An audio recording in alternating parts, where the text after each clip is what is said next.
प्रिय विद्यार्थियों, आज की कक्षा में हम चर्चा करेंगे प्रेमचंद की कहानियों में वस्तु तत्व की प्रधानता।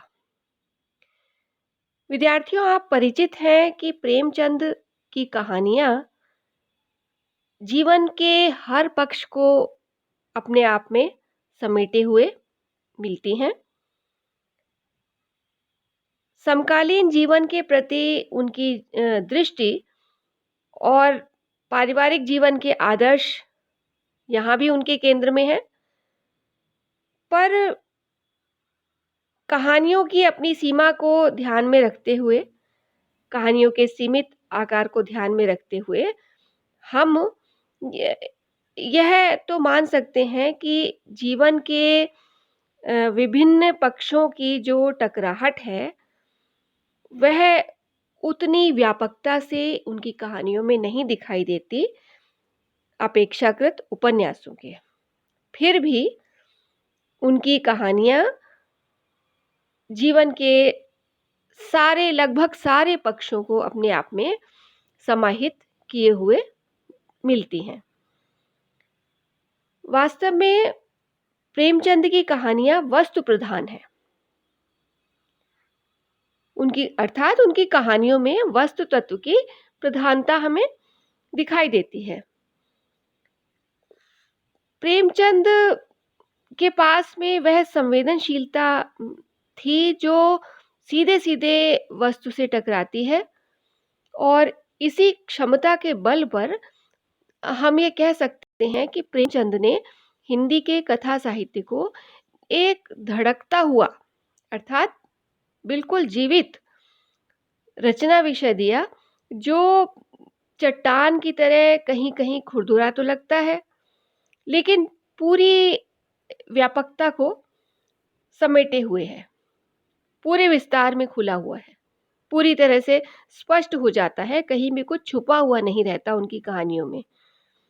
तो हम उनकी कहानियों को पढ़ने के बाद, आपके पाठ्यक्रम में मानसरोवर का पहला भाग है, उसमें जो कहानियां हैं उनको पढ़ने के बाद आप यह समझ सकते हैं कि प्रेमचंद की जो कथा वस्तु है उसका क्षेत्र बहुत ही व्यापक है, जिसकी सीमाएं यथार्थ से लेकर आदर्श यानी भविष्य तक जाती हैं, वर्तमान से लेकर भविष्य तक जाती हैं, यथार्थ से लेकर आदर्श तक जाती हैं, और गांव के गरीब, अनपढ़, किसान, मजदूर से लेकर शहर के उच्च वर्ग तक जाती हैं, जो अभिजात्य वर्ग है। अर्थात किसी को भी उन्होंने छोड़ा नहीं है, कोई भी उनकी कहानियों का विषय बनने में छूटा नहीं है, कोई भी पक्ष। हर तरह के चरित्र उनकी कहानियों में दिखाई देते हैं, और यहाँ तक कि कई बार उनकी कथा वस्तु की व्यापकता जो है वह मानव जीवन तक ही नहीं मिलती है, बल्कि उसमें पशु पक्षी भी आ गए हैं। तो यह देखकर लगता है कि प्रेमचंद की सहानुभूति, वस्तुगत सहानुभूति या उनकी वस्तुगत संवेदना का आयाम कितना व्यापक था, कि अपनी कहानी पर विचार करते समय, कहानी की रचना करते समय उनका ध्यान सब पर गया है, सारे पक्षों पर गया है, सारी वस्तुओं पर गया है, सभी प्रकार की संवेदना उनकी कहानियों में मिलती है।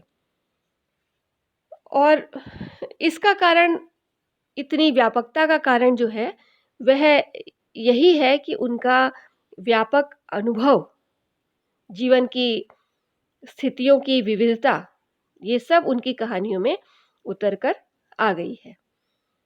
और इस व्यापक जीवन के अनुभव का एक कारण तो उनके स्वयं का जीवन वृत्त भी है। जीवन पर्यंत उन्हें बहुत तरह की परिस्थितियों से गुजरना पड़ा है, कई प्रकार की विषमताओं से उन्हें अपना जीवन बिताना पड़ा है। मृत्यु से, बचपन से लेकर मृत्यु तक बहुत सरल, बहुत सुविधापूर्ण रास्ता उन्हें कभी नहीं मिला। और यही कारण है कि उनकी कहानियों में उनके जो विभिन्न अनुभव जो जीवन की यात्रा में उन्हें मिले थे, वे सब उनकी कहानियों में हमें व्यक्त होते मिलते हैं। यथार्थ यानी जीवन की वास्तविकता प्रेमचंद की कथा वस्तु का प्रधानतम चरित्र हम मान सकते हैं। वे पहले कहानीकार थे जिन्होंने जीवन के यथार्थ को कहानी की विषय वस्तु बनाया। इससे पूर्व जो कहानियां लिखी जा रही थीं हिंदी में, उनमें भावुकता और मध्यकालीन आस्थाएं और असाधारण तत्व, ये सब उनकी कहानियों, पहले की कहानियों में मिलते थे। और कुछ भी ऐसा नहीं था जो जिसका संप्रेषण जीवन की स्थितियों के करीब का लग रहा हो, अर्थात हमारे करीब का जो लग रहा हो, हमारे जीवन से जुड़ा हुआ जो लग रहा हो, ऐसा कुछ भी इससे पहले की कहानियों में नहीं मिला। प्रेमचंद ने पहली बार इस कल्पना भरी हुई जीवन दृष्टि को तोड़ा और उस वस्तु को कहानी का विषय बनाया जो युग परिवेश में है। एक महत्वपूर्ण बात यह है कि उनकी कहानियां पाठक को अपने जैसी लगती हैं, अपने आसपास घट रही घटनाओं जैसी उस कहानी की घटनाएं लगती हैं। कहानी के दृश्य पाठक को आसपास घटे हुए या अपने जीवन में घटे हुए महसूस होते हैं। कहानियों के चरित्र अपने आसपास के लोगों में ही दिखाई पड़ जाते हैं पाठक को। उनकी बिल्कुल प्रारंभ की जो कहानियां हैं, जैसे बड़े घर की बेटी, सौत, इन्हीं से यानी प्रारंभिक कहानियों से ही प्रेमचंद यथार्थ की अभिव्यक्ति करने लगते हैं। बड़े घर की बेटी कहानी में दरवाजे पर बंधी हुई जो बूढ़ी भैंस है, गांव की स्त्रियों का जो संयुक्त परिवार विरोधी सामान्य रुख है, या समाज का जो व्यक्ति कलह है, उसमें आनंद लेना यथार्थ जीवन की ही वस्तु स्थितियां हैं, यथार्थ जीवन में ही हमें दिखाई पड़ती हैं।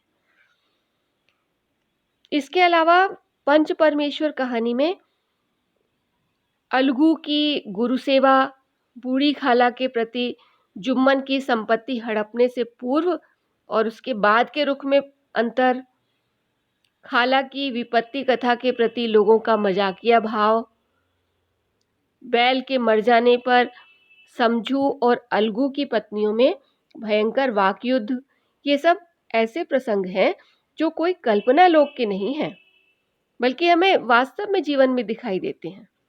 और पहली बार ऐसे वास्तविक जीवन प्रसंग कहानी में अंकित होते हुए पाठक को दिखे हैं। इसके अलावा कहानी की मूल वस्तु विधान भी यहाँ यथार्थ जीवन को ही आधार बनाकर हमें मिलता है। बड़े घर की बेटी की जो कहानी है, कथा है, वह संयुक्त परिवार के विघटनकारी तत्वों पर आधारित है। जुलूस कहानी का कथा भवन इस यथार्थ पर खड़ा है कि दरोगा बीरबल सिंह जैसे बहुत से लोग ब्रिटिश शासनकाल में निजी सुख सुविधाओं के लिए शासन के गुलाम बने हुए थे और अपने ही जाति के भाइयों का दमन कर रहे थे, उन पर अत्याचार कर रहे थे। तो आप देखते हैं कि यह ऐसी सच्चाई थी जिसे प्रेमचंद ने अपनी कल्पना से नहीं गढ़ा था, उनकी कल्पना की उड़ान नहीं थी, बल्कि उस समय प्रेमचंद का जो युग था, उनका जो परिवेश था, उसमें वह मौजूद था। ये सच्चाई थी जो उनके आसपास के परिवेश में दिखाई दे रही थी उन दिनों।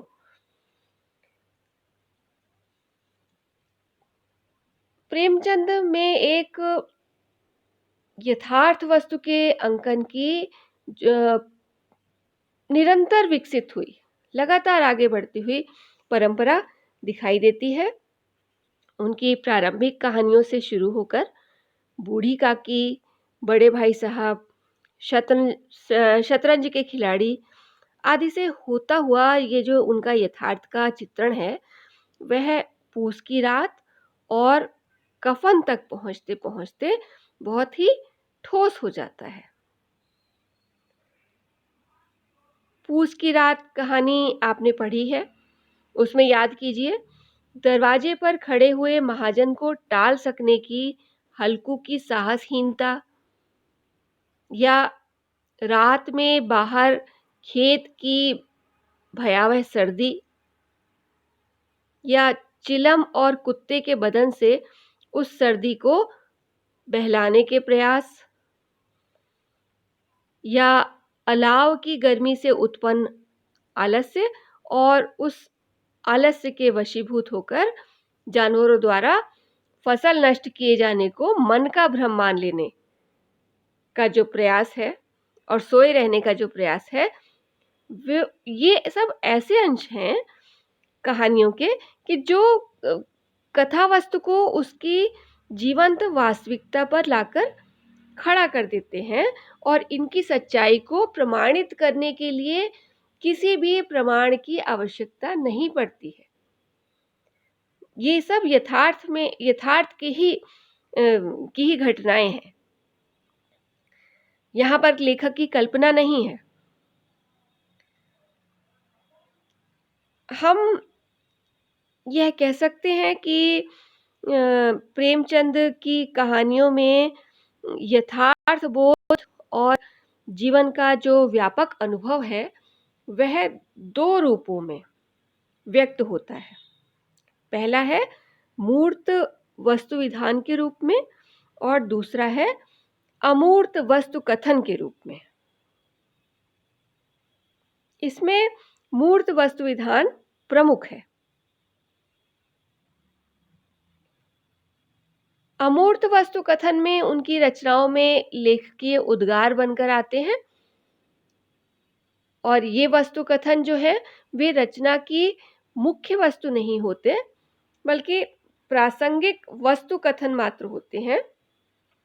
ये सारे कथन लेखक की उस यथार्थ चेतना और अनुभव की गहराई का स्पष्ट संकेत देते हैं, जो दरअसल उसके पास थी, किंतु जो उसके मुख्य रचना वस्तु में व्यक्त नहीं हो सकी।